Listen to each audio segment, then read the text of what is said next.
Israeli airstrikes. Donald Trump left us the worst unemployment.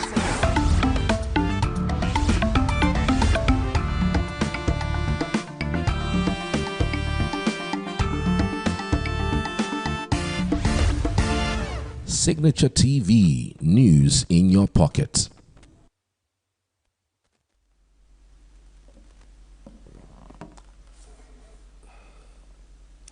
Former military head of state Ibrahim Babangida says forces pretending to be friends would have eliminated MKO Abiola if he was declared the winner of the June 12, 1993 presidential elections. Speaking during the launch of his book, A Journey in Service in Abuja, the former military head of state admitted that there were formidable forces against Abiola's emergence as president. He said the forces that gathered against him after the June 12 elections were so formidable that he was convinced that if he became president, he would be quickly eliminated by the same forces who pretended to be his friends.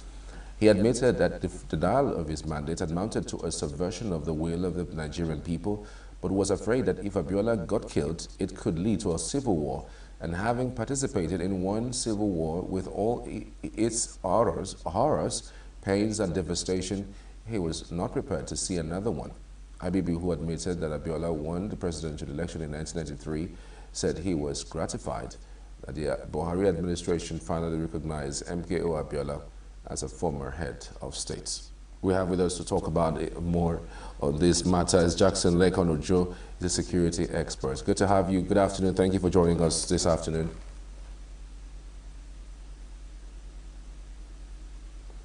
Jackson Lekon, can you hear me? Yes, I'm hearing you clearly.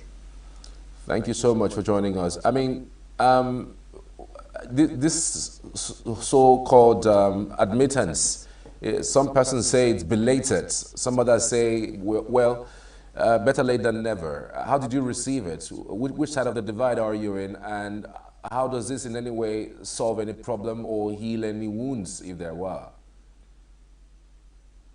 Honestly, it's like this man, the former military president, just came yesterday to pour salt upon an injury, because the injury incurred by Nigerians from the annulment of June 12 is still very fresh in our blood, in our body. So somebody is now coming to tactically from the back door to reconcile after he must have damaged a lot of things. You understand? To me, it is not a welcome development at all. And I can't say kudos to him. What had been damaged that time had been damaged, and there had been no repair. So there is no point somebody is coming to gather some persons and to want to confess that MK Abiola won the election. No. Nigerians knew then that MK Abiola won the election. The only thing that happened was the military president at that time annulled that election. So we don't want anybody to come around to tell us that MK won the election. We knew that he won the election. There are a lot of confessions that by Humphrey Nwosu that confessed that he won the election. Professor Omoruyi came out that time and confessed that he won the election. So we don't want anybody to come and tell us that he won the election. He won the election, and we don't want to hear it from any other person. I mean, at a time when we know that it is difficult for our leaders to even say the truth, so even admit that they are wrong, someone of his nature, even if he didn't say it, yes, we all know that he won, but again, he's also coming out to say he may have played a role in subverting the will of the people, but also gave reasons that it may have caused a civil war, given that he knew that there were some forces that were planning to kill him if he had announced him as the president of the country, or if he had allowed that the elections stood. So I'm just asking, I mean, don't you think that is also a way of restitution for him? I mean, after these so many years, 32 years now, he's just coming out to say it, and then he should be a thing to commend that he's at least admitting that MKO Abiola won and he did subvert the will of the people. A child born that time, today, some of them are professors, some of them are PhD holders. Some of them are even in the Senate. You understand? So it is too late for somebody to come and begin to tell us what we know.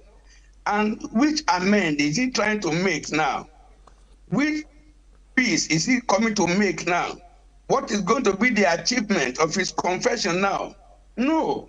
As a military president, he came out to say he refused to allow him to be sworn in that time because some forces were going to kill him.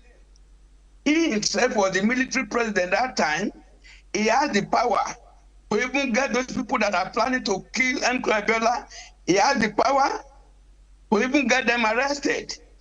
And if he swore in MK Abiola would have been the president and commander-in-chief of Armed Forces, Federal Republic of Nigeria. He would have been in charge of power. So I wouldn't know if he declined that time and this man was sworn in, even if eventually they killed him, he wouldn't have lost everything. But in this case, he lost everything. He lost the power. He lost his life during that process. Assuming he was killed, maybe he was sworn in and he was later killed, he wouldn't have lost the power. He would have gained the power and possibly lost his life. But in this case, he lost the power and he lost a life. He lost everything in that process. In that process, he lost the wife too. So what are we talking about? I was so disappointed when I saw the people that we refer to as leaders that gathered there yesterday. No, these people, just yesterday, somebody was coming to play upon the intelligence of Nigerians and make mockery of the death of MKO, and we are celebrating him. God forbid, I won't celebrate, I won't join to celebrate, to appreciate what IBB has done yesterday. Right. What lessons do you think that our current leaders should learn from this admittance? We are a country of great divides and great divisions. We've seen things that have happened in the past that has not been revisited. People are still very angry about what the past has, forged us into where we are now. Do you think there's some lessons that current leaders should learn from things like this? It's unfortunate we don't have the kind of leaders in this country that learn lessons from anything. It has come, it has come. Those people that were condemning IBB actions that time, they were those people that were with him there yesterday celebrating him, pumping money into the book launch or the project. So Nigerians, particularly those we call our leaders, they don't learn lessons from anything. Because by the time they're in power, they believe that they will be there forever. So to me, Nigerian leaders, it is only the followers that learn lessons. Nigerian leaders, they don't learn lessons. Immediately something happened. Instead of immediately something happened, instead of them to learn lesson from it, what will be hearing is that, oh, it happened to that person just because it did not plan well. They won't learn lesson. So there is no point advising them to learn lessons. No.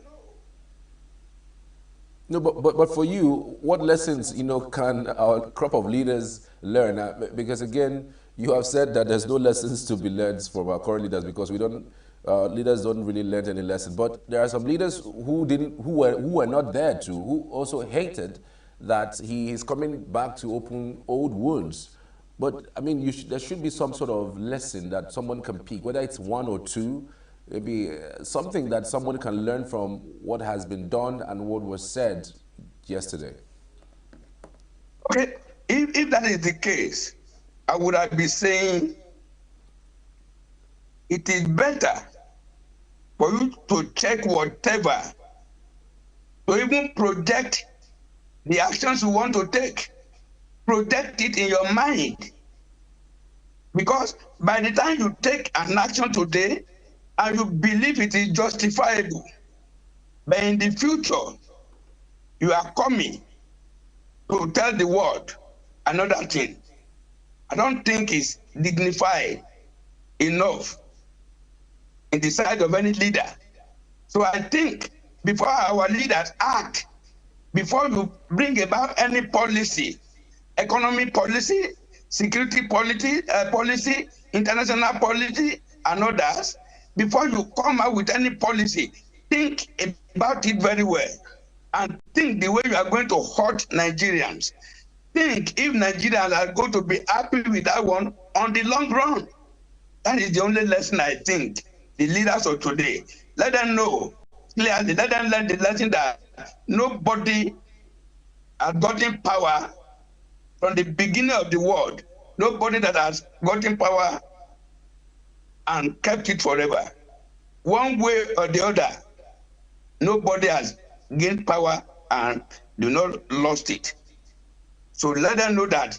Definitely, there's a Yoruba proverb.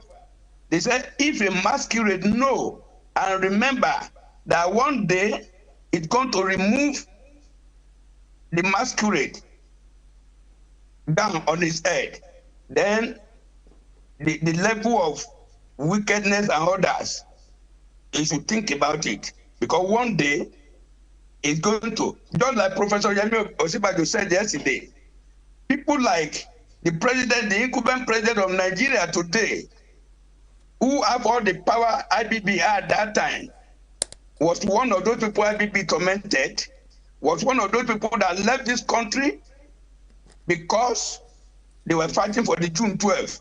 Today, that same man is today the president of, and commander-in-chief of the Armed Forces, Federal Republic of Nigeria. So they should learn that they will not be there forever. So that they must be very careful. The policy, the policies, the actions, and other things. All right. Jackson Lekanojo, security expert, many thanks for your time. We truly appreciate your insights on the program this afternoon. I appreciate you. Thank you. Good afternoon.